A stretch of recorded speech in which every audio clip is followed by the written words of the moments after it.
I'm sure the question, you're able to see the question itself. You're able to see the question right on the board.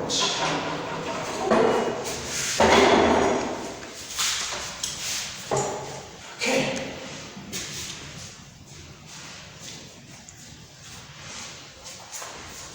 You may come, please. Okay, so question 14. Question 14a, you're able to see it, so just pay attention a little bit. I won't grab anything. We just answer it and then I'll give you time to copy. Okay, let's try to answer together. Okay, so this is coordinate geometry. Coordinate geometry is coming from coordinate geometry, basically. Let's look at it. It says, the diagram below shows two lines L and N. I've got these straight lines here, the L1 and the N1 here, that are perpendicular to each other, as we're able to see. So perpendicular line, they make up, the moment you hear of perpendicular line, it's not to say those two lines, at the point where they meet, they make up what we call a 90-degree angle. Okay? Alright, just like you are. If you're standing, vertically or perpendicular to the ground, the angle formed will be 90-degree angle there. And the same is applicable here. That's exactly what we're talking about. Okay, so the two lines L and N, they are perpendicular to each other, as we're able to see. The point of contact, or the point of intersection of the line L and the line N, they make up what we call a 90-degree angle. So always take note, perpendicular lines, they make up what we call the point of their contact, they make up a 90-degree angle. Take note. Okay, now we have been given the equation of the line N. So this line here, which you're able to see here, its equation has actually been given here, and this is it here. This is 3x plus 2y equals to 6. Okay. Then the line L passes through the point 5, 4. Okay. There's actually a point here. Okay. There's a point here. This is 5, 4.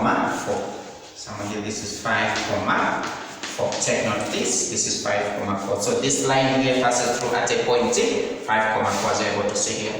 Okay, great. So what?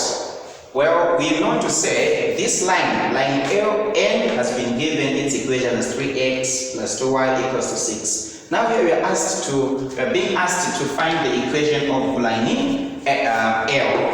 How would we actually find this equation of this line L, given that the equation of this line is known, is this one here?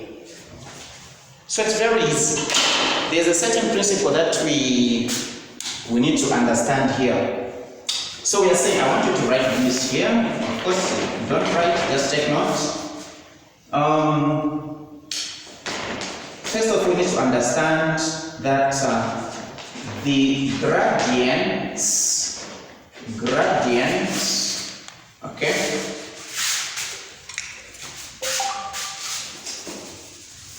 I'll say the product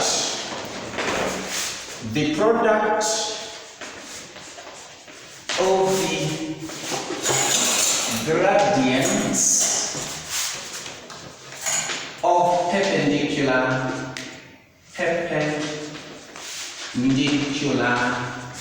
lines equals to -1. Always, I want you to understand this very important point. Okay, -1. So the point that is saying, if I've got each line, you remember where to say it has got the equation. And the equation of any straight line, you know to say is y is equal to mx plus c. Okay? Now here we're talking about the product of the gradients of perpendicular lines. Okay? Being equal to -1. So what we're talking about here is, okay, we've got the gradient, okay, of one line times the gradient of the other line. Okay, these are perpendicular lines, gradients. This has to give us what we call -1. This is actually the equation that I want you to appreciate and be able to apply here. Okay, so you're going to be guided by this equation here. So how do we do it now? Well, the good part here is that we know the equation of this line n. The equation of line n, we first say, okay, let's come up with the equation of line m. Maybe before we do that, I want to take you back to the general concept on the equation of straight lines. Okay, so I've got this general equation, or just abbreviate, of a straight line. Okay, so I've got this general, which is very important. Okay, this is to say 1 is equal to mx plus c. Okay, where m is the gradient of that line. It's the gradient of the line, gradient of the line. Okay, of the line. Okay, and the c is the y-intercept. Okay, the value of y where that line cuts the y-axis. That's the y-intercept. Okay, so this is basically the equation that we have for every straight line, my people. Any straight line. So what? Well, like I said, these two lines here, they intersect at a certain point at this particular point here, where they make up a 90-degree angle. But we know the equation of this line L, N here. Okay, so the equation of line N is given as, that is to say 3x. You write it first, 3x plus 2y be equal to 6. Okay? Now, once you rewrite it this way,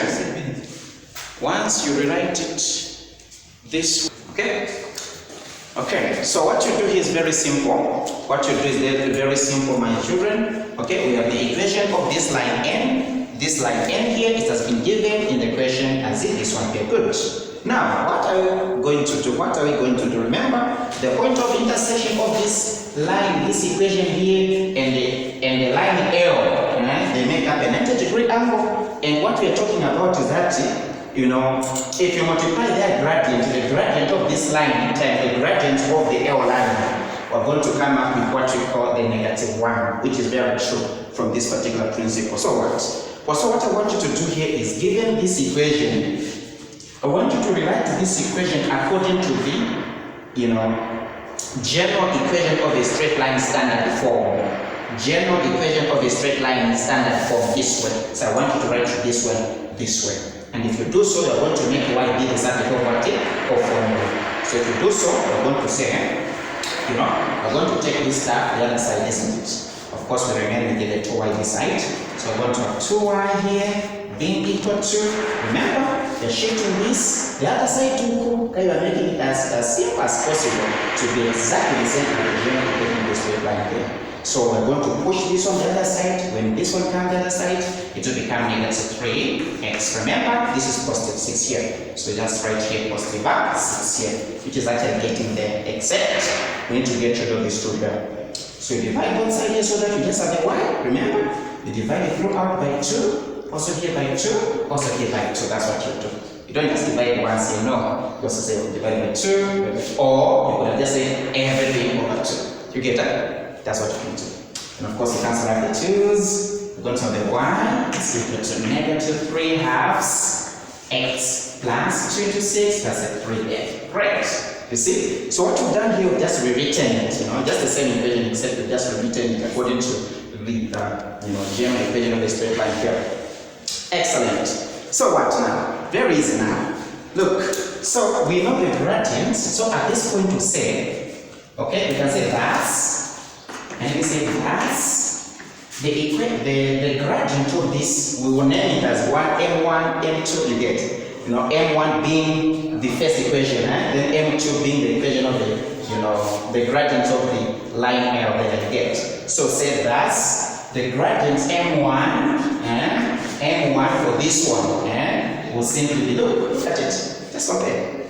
What will be the gradient here? Check. This is y here, m corresponds to this one, x corresponds to this one, c corresponds to this one. You get, so if I may ask you here, what is m? It's not a teacher, that's real point. Alright, so let's see how this goes. So I'm sure you're able to say the gradient here in the case of if you're asked to say what will be the gradient of this line here. First of all, what you do, you rewrite it according to the general equation of the straight line, which is this way here. Then start just comparing the gradient and the y-intercept there. The gradient corresponds to -3/2 here. Okay. So the gradient of this line here is actually -3/2, and the y-intercept is simply y is equal to 3. That is the 3 there you get. Okay, so here the gradient of this line here, or of this line here, it is at -3/2. Okay, whereby we have the y-intercept, which is a c, which is of course the 3 here, as you're able to see. Okay, now what? Remember our deal? Okay, our goal is to find the equation of the line in L. Good, and we've been given the formula here. We've also been given the formula here. We've been given the formula for computing the gradients, and here we've been given the formula for computing the real equation of itself there. Alright, so how do you do it? Very easy. Having gotten the gradients of the first line as -3/2, for us to know the equation of the other line, it's very easy. We simply substitute where I've got m1 here, we put -3/2 so that we compute what the gradient of the other line L. Okay, we compute it by first dividing that the other side that we get, so that we get to know the equation of the gradient of the other line there. All right, now look how interesting this is. So look at it. So what we're going to do here is this. Having understood this, we're going to do this now. Okay. Remember, we want now our target is to know the equation of the gradient of L, So say the gradient, okay? So say the gradient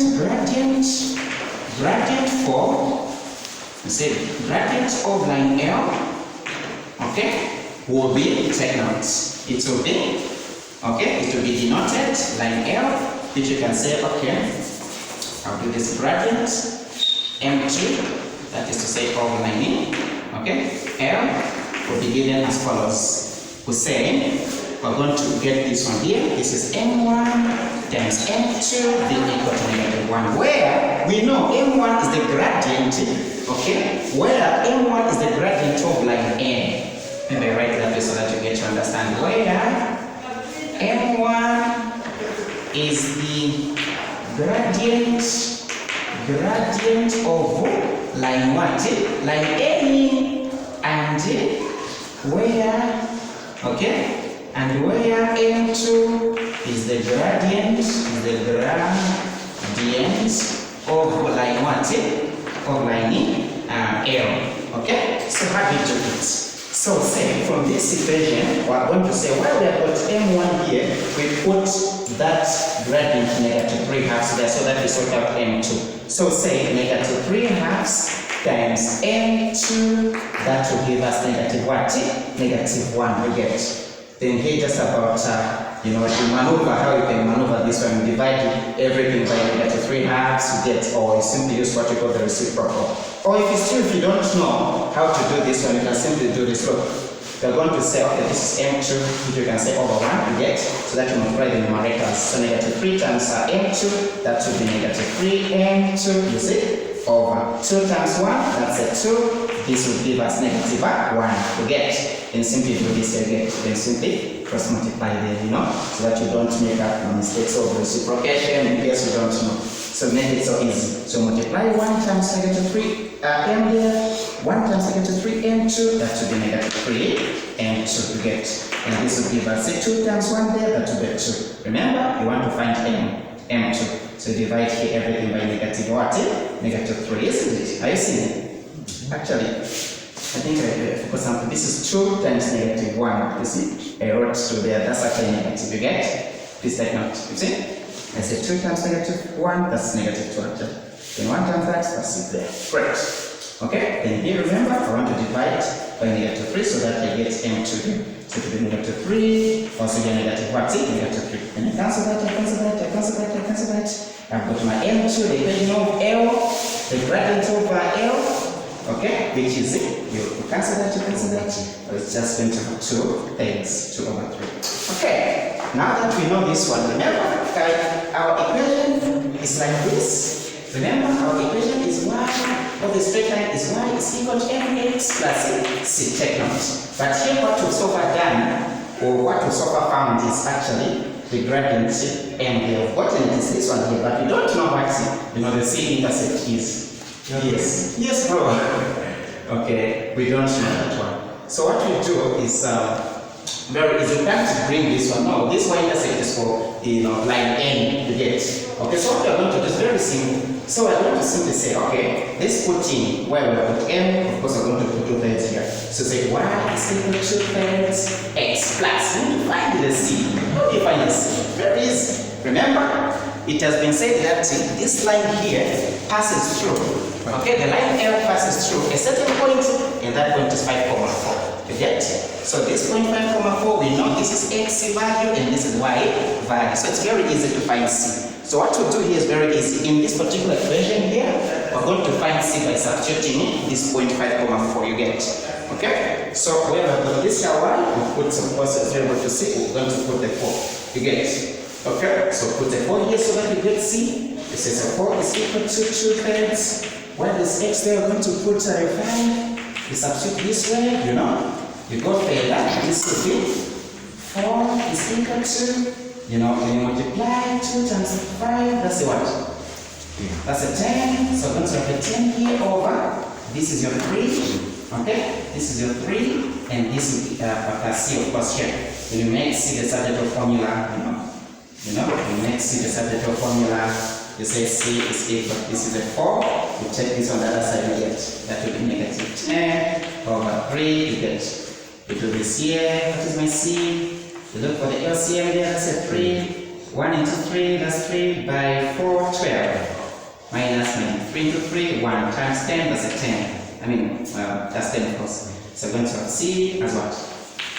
12 take away 10, that's 2/3. You get. So C has also been computed. So just a matter of putting in when there's a C, you put your 2/3. And this is your 2/3, and of course this will be your answer actually. It's very easy, except I was showing you the stages. You don't have to write all this, whatever, I'm just writing this for you. You get. So just have to know the concept, the equation that has been given for you.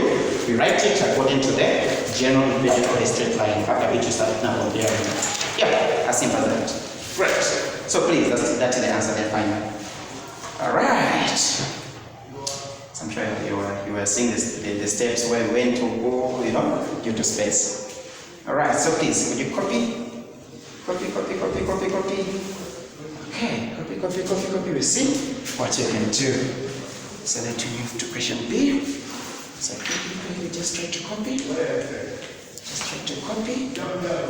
It's very easy. It doesn't involve much stages, except I was explaining that's what about that. All right.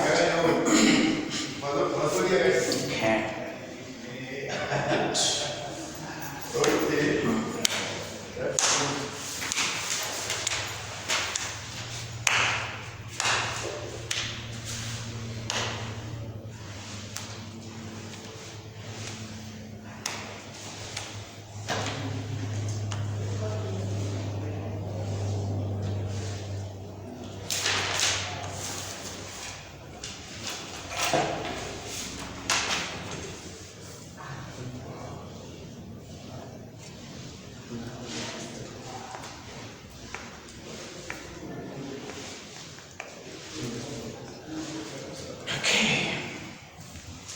So that we move on to part B of question 14.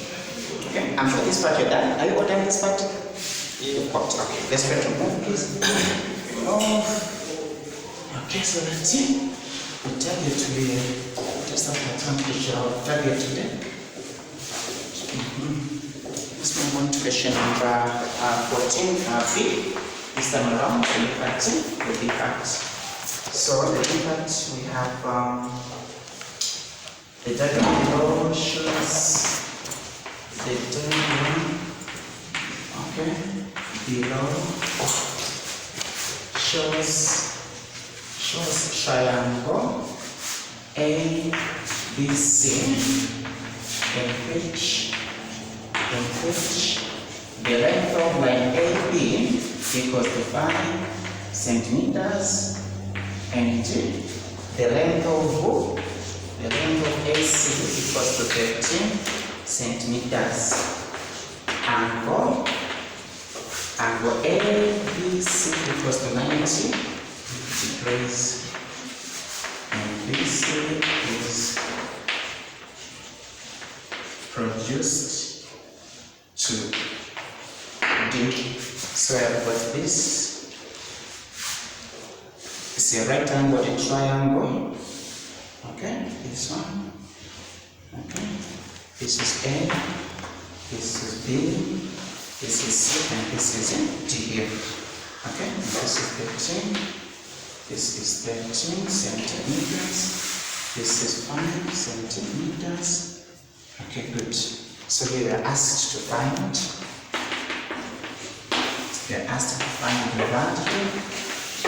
the value of cos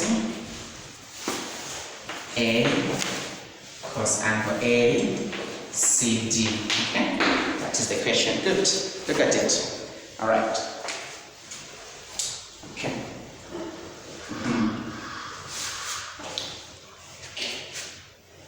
Let's look at this one. Let's look at this one. Let's look at this one. This is coming from trick, the topic trick. Okay. Okay. So I think we look at it. Okay. So we are given this particular triangle here. Okay. In which AB you are able to say this 5 centimeters, AC is 13 centimeters, angle ABC. So look at the board. ABC, this is 90 degrees here, and BC is produced to, is extended to D, so to speak. Okay, so it goes down to D there. Great. So what? They're now asking to say, can you find the value of cos? So the question here is cos angle this. Okay, so for ACD, take note. So after this angle, they want this particular angle here. What angle is this? Great. So there are a lot of ways you can actually find this one. You've been given the trig ratio there to say use cos angle ACD. So how do you sort out this one? Very, very easy.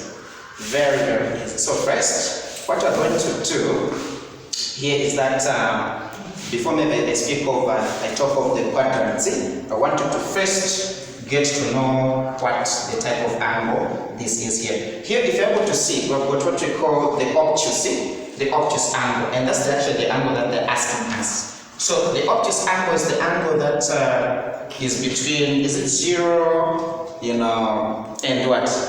180, isn't it? Okay, the angle that is above 90 degrees. But less than 180, you get that? That's obtuse angle. You get it? That's obtuse angle. Take note of these names, you learned them, I guess. Okay, so this would be the obtuse angle you get. Okay, if I put this is a straight line here. Okay, I've got this particular angle here, from here to here. You know to say it has actually exceeded it, has gone beyond the 90 degrees. Okay, remember, so this angle here is actually what we call the obtuse angle. Okay. The angle that lies between 0 and 180. Okay, and of course that will be above the angle above 90 degrees, but less 180. That's what we call the obtuse angle. Take note. Great. All right. Okay. So what? So what you're talking about is very easy. So this is the angle in consideration. Now, before we find this angle here, it's important to know this angle, this small angle here, this acute angle. It's very important. So that once we know this small angle, we simply have to subtract this small angle from 180 so that we find the obtuse angle. You get it? So it's very easy. Now, how do you get this angle here? How do we get this angle here? What are you going to do? How do you get this angle here? Remember, we've been taught to say use cos. So how do you get this angle here under trig? I'm posing this question to you. How are we going to find this angle here using the cos? Suppose it's this angle that you are looking at. You are looking for this angle here. How do you find it? How? We will go to the trigger. Okay, look at it. Remember, we're using cos. If you talk about SOHCAHTOA, if you remember, if you have to use this song, SOHCAHTOA, you see that this is sine, okay? This is sine, and this is cos, and this is tangent. Now we're here, we're looking at this angle here. So you see here to say there are only two sides which are given. This side here with the reference to this angle to be opposite you get. Okay, so this side it will be opposite of this angle, and this side it will be hypotenuse. So we're talking about opposite and hypotenuse. Then you go to your SOHCAHTOA. Where is OH? You check. Oh, that is actually the sine. But are we talking about sine? No. We're talking about cos. You get it? Okay, so what are we going to do? So there is a need to find a BC. There is a need to find a BC. And how do you find BC? You can use Pythagoras theorem so that you get this. You get it? Yeah, so first you find BC. That's the first concept. So find BC, remember, they're using this. Okay? So first you find BC. How do you find BC? You can put, okay, let's put, for one, you can put y. Let BC be represented by y. So that we say, we say y, squared plus, BA squared, which is 5 squared here. That has to give us 18 squared. Okay? And this will be y squared is equal to 18 squared minus 5 squared. Where we know y squared is equal to 13 squared, we know by heart. What is 13 times 13? 169. 169, very good. These are perfect squares, so to speak. 169 minus the 25 there. What do you get, please? If you subtract 169 minus 125, say 444, so 144. Excellent. You see how beautiful this is. So they give you things that you're able to compute. So then you need to find what y is. The square root there, you cancel, your y is simply 12. Yeah, you know it by heart. So certainly, you know it. So then we know BC is actually 12 centimeters. And it's now easy to just cross so that we get this angle here. Very easy. So what do we do now by cos? Well, by cos now what to do? We'll say, we know this will be cos this angle here, that's an angle ACB. Okay, we say cos angle AC, what? ACB. Okay, angle ACB is equal to what? It will be, remember cos is adjacent over hypotenuse. So the adjacent side is actually this side, isn't it? Okay, so it will be adjacent over the hypotenuse. So it's AH, and this is it here, that's cos. So it's adjacent, which is 12. So put your 12 there over, the hypotenuse, which is 13, and then you go to y. Okay, we've gotten it right. We've gotten it here. Great. Now, this is 13 over 12 over 13 there. So now, what are we talking about? Then again, from there, you ask yourself, okay. Now let's talk about the quadrants. Let's not talk about the quadrants. Do you remember very well? We have got 4 quadrants. Okay, we have got the first quadrant. Okay. From 0 degrees, remember, to 90 degrees, that's the first quadrant. We're moving counterclockwise with it. So this is the first quadrant, and this is the second quadrant from 90 to 180. We're just adding 90. 0 plus 90 here, that's 90. 90 plus 90 here, that's 180 here. 180 again plus this 90 here, it will be 270. So you get 270 plus this 90 here, it will be back 360 degrees. You get. So basically, these are the quadrants here. So what? Well, we'll be told to say the trig ratios, that is to say sine, cos, and tan, they actually have got different, signs in respective quadrants. For example, sine in the first quadrant is positive, cos in the first quadrant is positive, tan in the first quadrant is positive. Take note. What about in the second quadrant? Remember, we're moving this way. You get. So here what happens here is a different story. So what I want you to always remember is this song that we usually sing. So you can say in the first quadrant all are positive. You can read it this way. Say, oh, student, take coffee. Okay? So in the first quadrant all are positive. In the second one, it's only sign which is positive. The rest are negative. You get. So you can sing that as well. Oh, student, take coffee. Oh, positive. Yes, student, positive. Take positive, coffee, positive. Meaning the rest are negative. The rest are negative. The rest are negative. But here, all of them are positive. You get. So if you go by this song, it will be super. Oh, student, take coffee. It's up to you to take it that way. You get. You are referring to those who are, which are positive, of course, instead. Okay? So then, look. if you look at this angle here, we're not talking about this angle. We're actually talking about in the second quadrant, we've gone beyond. If you're able to notice, the angle in consideration has gone beyond the 90. Just by inspection, you're able to see. But this angle is actually in the second quadrant. You get that? Because second quadrant angles, they range from from 0 to 180. Take note. You get it? But here it has exceeded the 90. So the first quadrant is just this one. So I'm talking about the angle from here to here, which is actually in the second quadrant. You get it? And remember, we're talking about cos. So what is cos in the second quadrant in terms of the sign? Is what? It's negative. It's negative. You know, so cos is negative, tan is negative. So for you here, what you can do is, the answer here is 12/13, except you're talking about cos in the second quadrant. So here simply negate here. So you can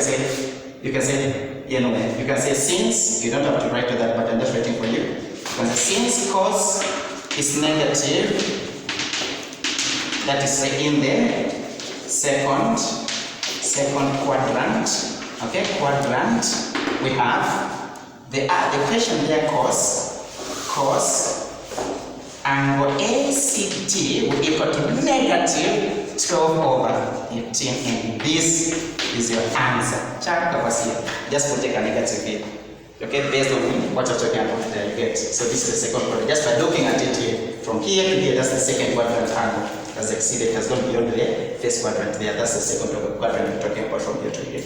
And what's the behavior of that which has been asked? What's the behavior of it in terms of the the sign? That's a negative one. Then neglect that which you find here. Simple.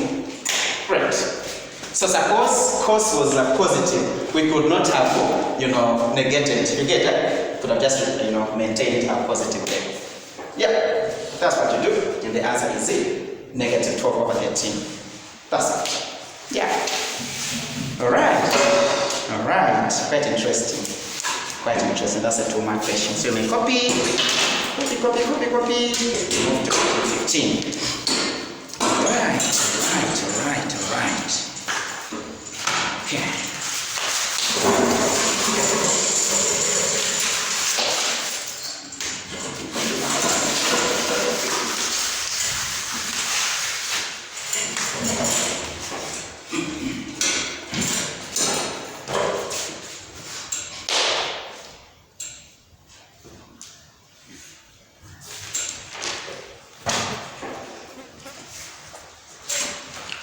Okay. Do you have anyone still writing this part?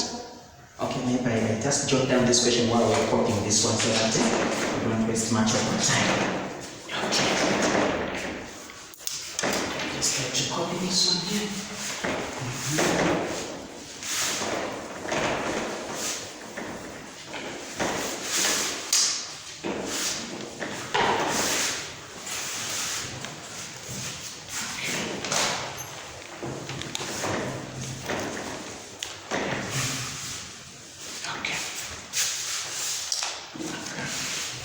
So just this is 360 open.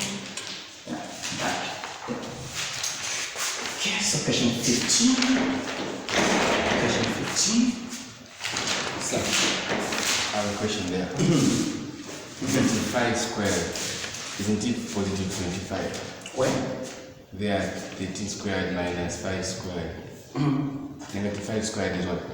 Negative 5 squared is negative 25. Negative 25. Yeah. It's negative 5 by negative 5. It's negative 5 times 5. That's why there's no harm.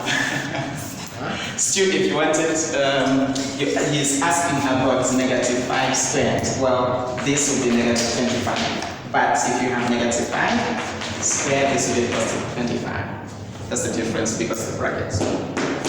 This is negative 5 squared, this is negative 25. You get that? Yeah. So there's no big deal with the negative here. Yeah, to maintain what you wanted. Still, if you didn't want, you could have said, okay, you could have said, okay, what is 5 squared? 21. What is 13 squared? That's 165. Then you do the needful. You get still that stuff there. Great. Good question. Okay. Alright. Okay. Let's write this one. It says this is coming from variation. Variation, given that, z varies as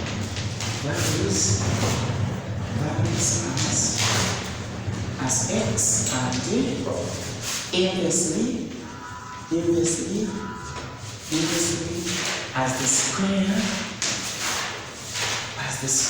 as the square of y, and that z equals to 3 when x equals to 8, okay? And y equals to 4, and y equals to 4, okay? So find number A, find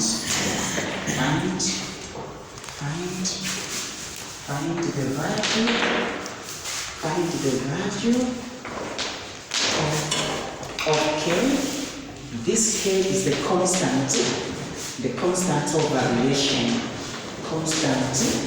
of variation, okay, or proportionality.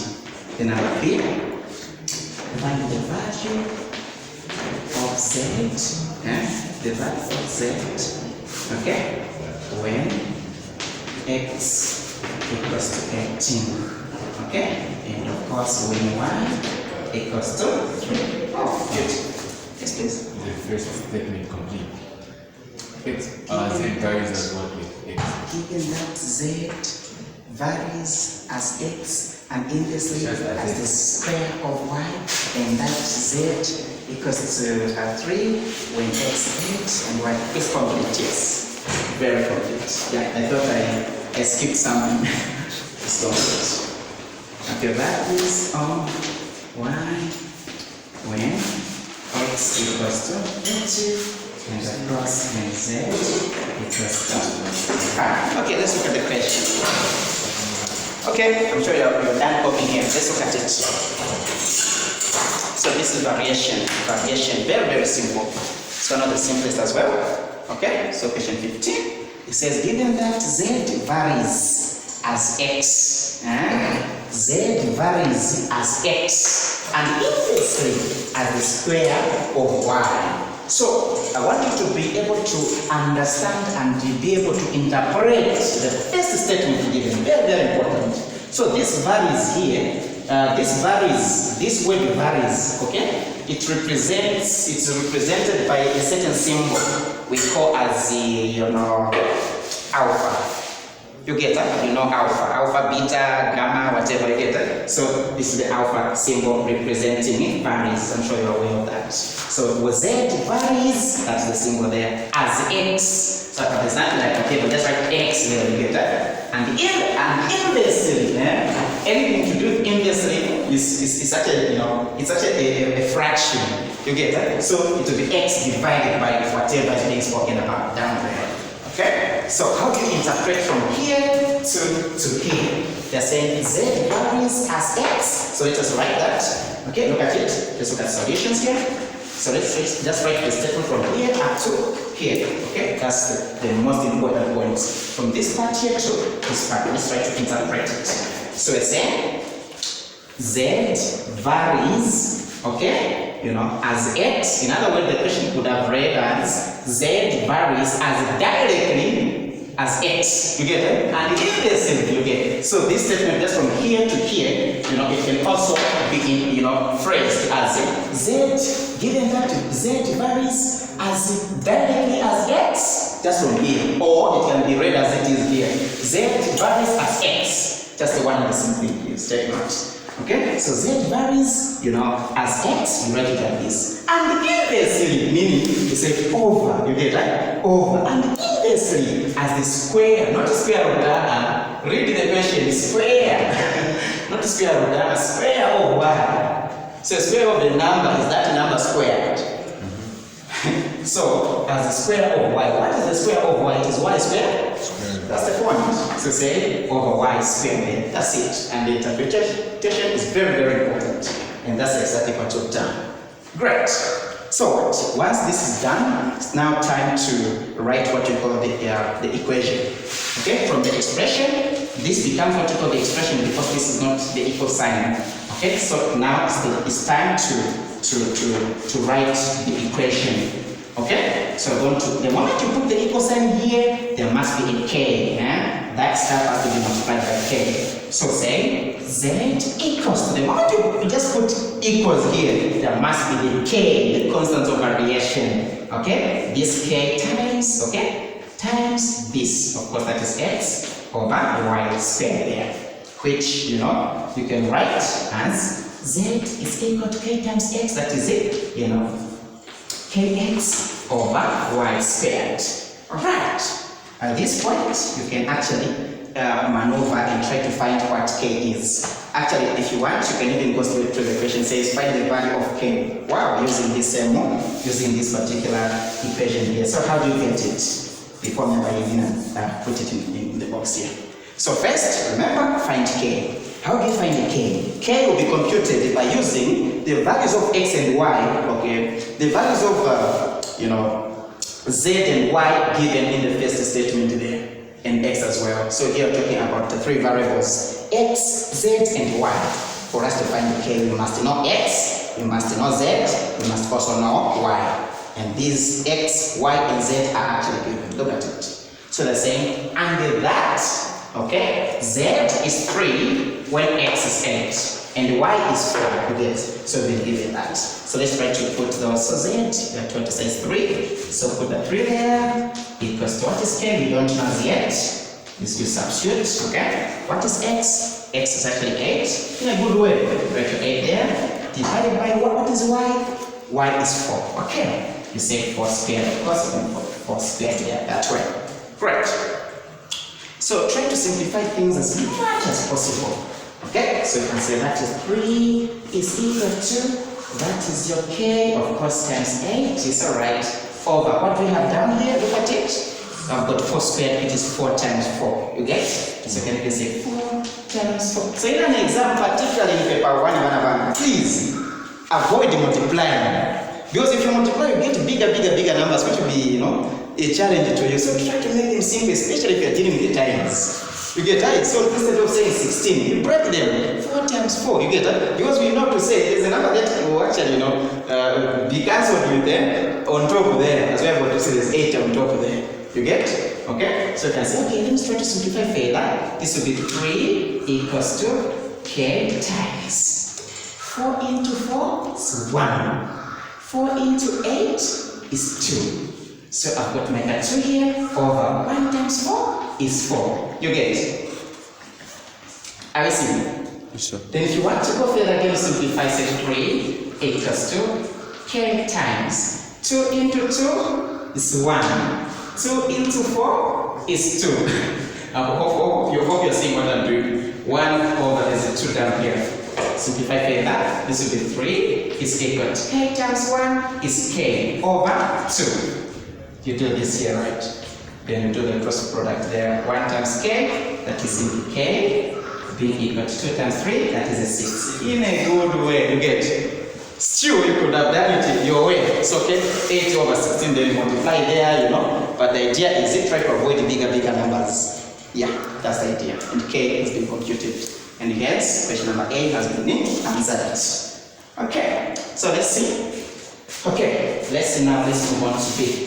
Now, the moment you find the k, or the constant of variation, or constant of proportionality, what you do is this. The moment you just find the k, what you do is we're going to plug in, we're going to substitute in this. That's why I had to put this in, I had to underline this one. I have to put it in the box there. Where there's k, we're going to put the 6 there, you get? So we're going to have z is equal to, that not. Where there's k here, we're going to put the 6. And this is 6x over, this is y squared,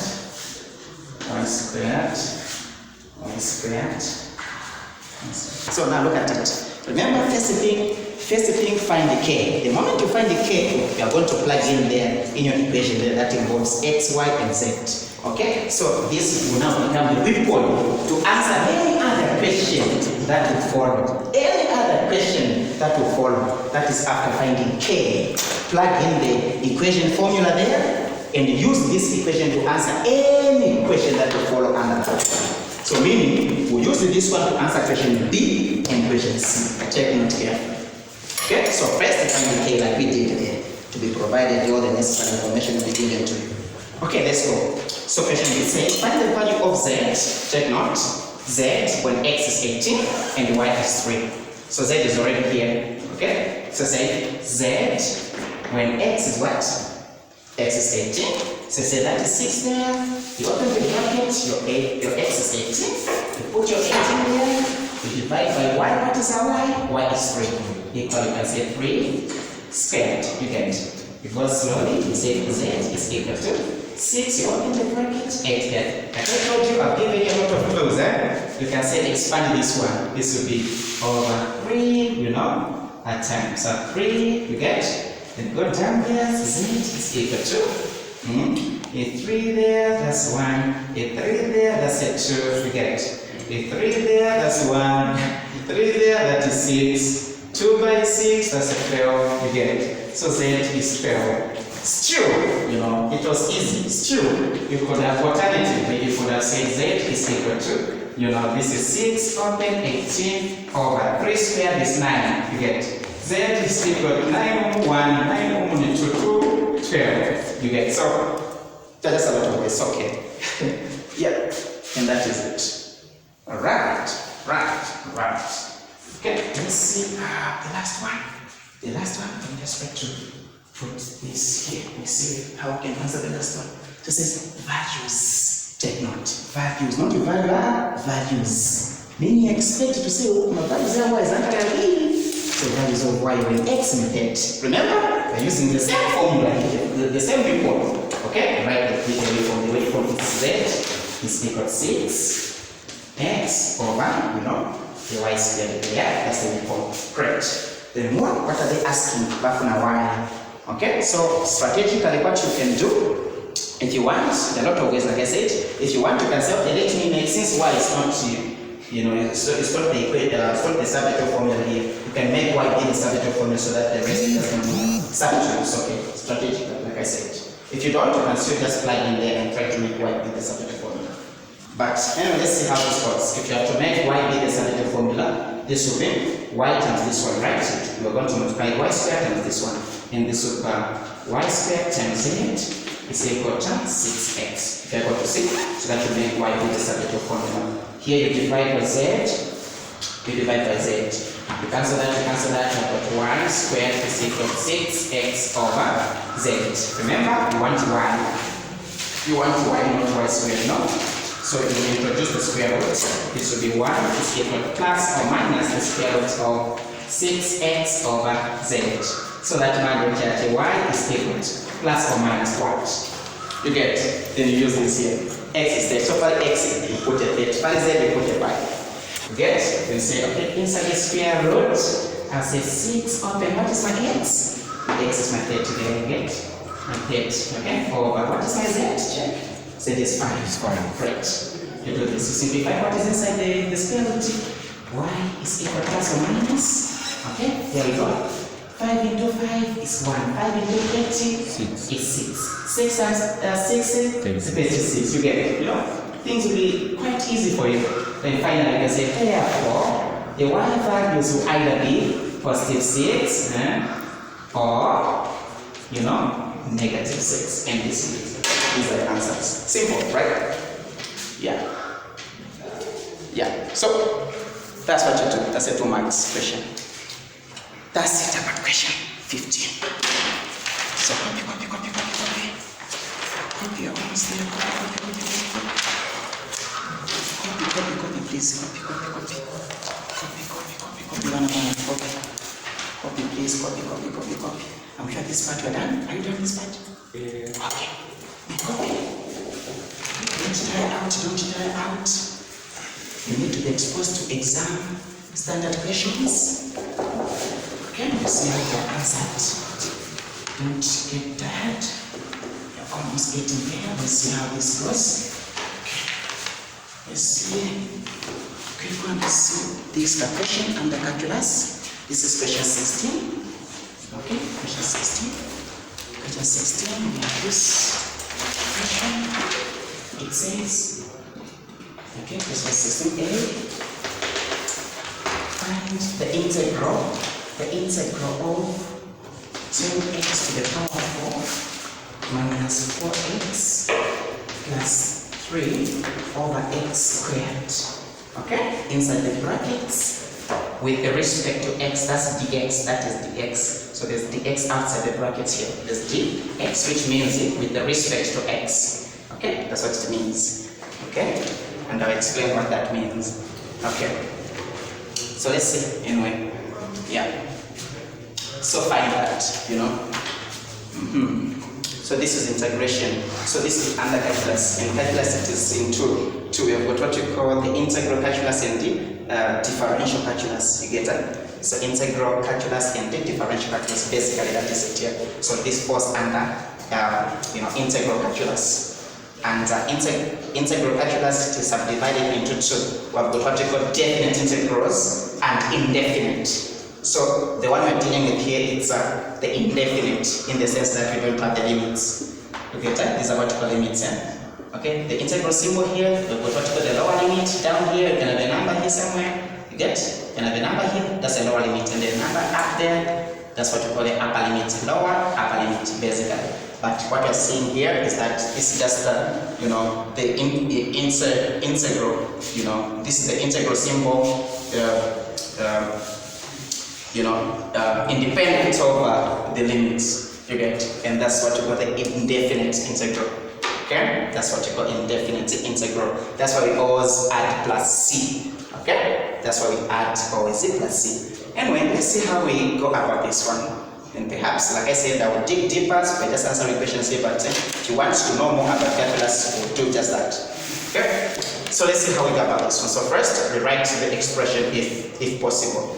In this case, we're able to see, okay, this statement or question can be rephrased or rewritten. So what you can do is you can say, okay, this can be rewritten, or it's identical. You put to match into that. That's identical, or it can be rewritten as you put the integral operation of the 10x to the power 4 minus 4x. You get, so put a plus here. So what you do here, you're going to split. Splitting, you split. So I'm going to split the 3. Okay, you split it. You get, for example, if you have this, look, if you have 2 over 5, 2 over 5 can be split by saying you pull out the 2, you pull it out, and that will be 2 times 1 over 5. That's pulling out. You get splitting. That's exactly what I will do here. So split, you pull out the 3, you pull it out. What is going to remain will be a 1 here. You get? Yeah, and if you multiply back, it will give you this. That's exactly what you're going to use here. That's the concept. Okay, the idea is this. Look, after splitting this way, we are saying this can also be written as, okay, this part here can also be written as 2 times this 1 over 5 can be written as 5 to the negative 1.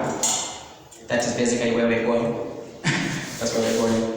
And remember, you can't multiply this 9 now because of the power there. Okay, so these are, separate. And combine, no.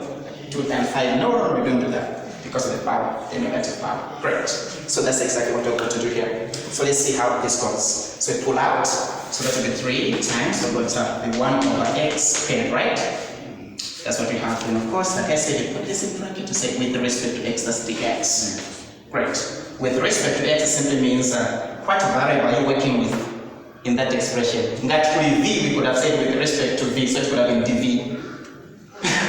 You see, so it's very easy, very easy. So let's look at it. So simplify further. This can be written as 10x to the 4 minus 4x plus 3.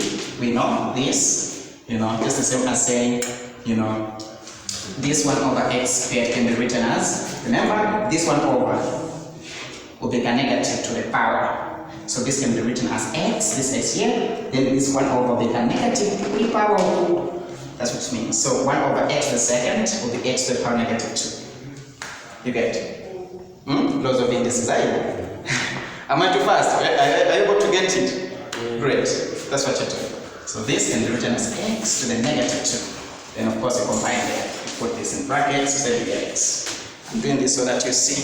But if you know how to do all this, you don't have to show all these stages. I'm just doing this for you guys, so that you get to know how this is done. Further, just do so. This will be 10x to the power 4 minus 4x, you know, that's plus, of course, you can say 3x to the negative 2. You get to do this with respect to x. Then now, at this point, you can now integrate. That's why we say equals now here. So that the moment you put equals here, you remove this guy, this integral operation comes, and you know how to go about integration. If I got y is equal to x to the power 2, if you have to integrate this, look, if you have to integrate this, one, you simply say, okay, if you have to integrate this one, you simply say is equal to, we're going to add, you know, to this power here, we're going to add a plus 1. Then we divide by the new part, you know, to the 2 plus 1. Then we put plus c, okay, which is the constant of integration, you know, plus c there, okay? I'll explain why it is plus c, okay? So, integrate, you say, this will be x, you know, to the power 2 plus 1, remember from the rule, okay, divided by 2 plus c, 1, except to put plus c here. Then this will be is equal to this x to the power 3 over 3 plus c, and that's it. That's exactly what I'm going to do here. You see? So we write plus c because we've got a lot of ways, you know, we can find this one. For example, we can have a curve that is like y is equal to x to the power 2 plus 1. We can also have y is equal to x to the power 2 plus, you know, minus 5. You get y is equal to x to the power 2 plus 10. You get it still means the same. If you are to integrate these things, you still get the same. So constant means, you know, indefinite. There are a lot of ways or curves, as you see anyway. So let me not go as far as this. Okay. So that's it. That's the same concept we're going to apply here. Let's see. So we say 10 to the x to the power 4 plus 1 over 4 plus 1, if you're going to see, minus, this is negative 4. X, this x is raised to the power 1, take note. There's a 1 already there, original. So see, 1 plus 1, get, so 1 plus 1. Please take note, over 1 plus 1, you get, you move on there. Okay, this is plus 3, okay, that is, of course, x to the power, remember, that's negative 2, plus 1, over, okay, say over, that's negative 2 plus 1. Now remember, we are done here, so say plus c. Remember, don't forget that. Okay, simplify further. This will be, everything to work, this is 4 plus 1. Okay, great. So say 10x to the power 5 over 5, you see, minus 4x to the power 2, you get, over 2, you go further, that's plus 3x to the power negative 2 plus 1, that's negative 1, over negative 1, you get, plus c, you get, then simplify this. If you can simplify this one, if you simplify this one, we're going to have, look, if you want to, you can say 5 into 10 is 2, you get. So this will become 2x to the power 5, then 2 into negative 4, that's negative 2, what x? I won't have anything, please. So just follow, let's sort it together, 2 into negative 4, that's negative 2, x to the power 2 there. Okay, look at it. Negative 1 into positive 3. Negative 1 into positive 3.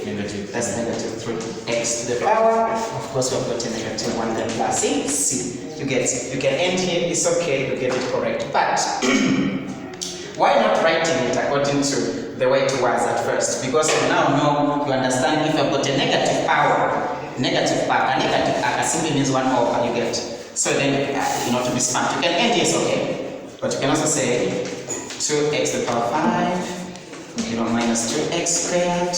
I've got time here, you do this. You get the same, this negative 3, this negative 3, x to the power negative 1 can be written as negative 3 times, you know, this negative here, remember, this x to the power negative 1 is the same as 1 over x, remember, this is the same as this, you get, this is the same as this. According to the laws of indices, the way I've explained, so negative 3 rated times this x to the power negative 1, which is actually 1 over x. That's exactly what I'm doing here. So this is negative 3 times 1 over x plus, you get.